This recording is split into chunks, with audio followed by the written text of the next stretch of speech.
డబ్బుకు లొంగలేదనేసి మా ఇంట్లో దొంగతనం దాడి కూడా చేపించారు సార్. దొంగతనం దాడి కూడా చేపించారు సార్. ఒక నెలలోనే జరిగింది అది కూడా. చాలా విలువైన వస్తువులు, ఒక కెమెరా, హ్యాండీ క్యామ్ అన్నీ కూడా పోయాయి. ఇదే దర్యాప్తు అధికారికి ఆ కేసు కూడా పోయింది.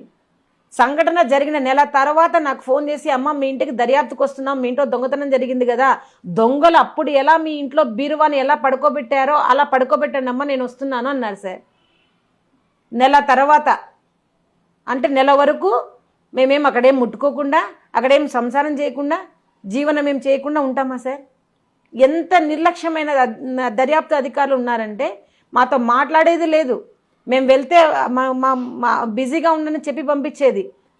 లోపల వీళ్ళు చేసినవి తారుమారు చేయడానికి ట్రై చేశారు. కానీ ఎవిడెన్సెస్ ఏవైతే మెడికల్ ఎవిడెన్సెస్ కానివ్వండి, సైకాలజికల్ టెక్నికల్ ఎవిడెన్సెస్ ఉన్నాయో దాన్ని చెరపలేకపోయారు సార్. అప్పుడున్న పోలీస్ ఆఫీసర్ ఎవరమ్మా ఇక్కడ జిల్లా ఎస్పీ ఎవరు సార్? అప్పుడున్న 2017లో గోపీనాథ్ జట్టి గారు ఉన్నారు సార్. మరి మాకు ఇన్వెస్టిగేషన్ ఆఫీసర్ రమణమూర్తి గారు డిఎస్పీ గారు, మరి కేఎస్ వినోద్ కుమార్ డిఎస్పీ గారు, సిహెచ్ఓ మహేశ్వర్ రెడ్డి, సిఐ శేషయ్య, తర్వాత doctor B Lakshminarayana forensic and HOD sir.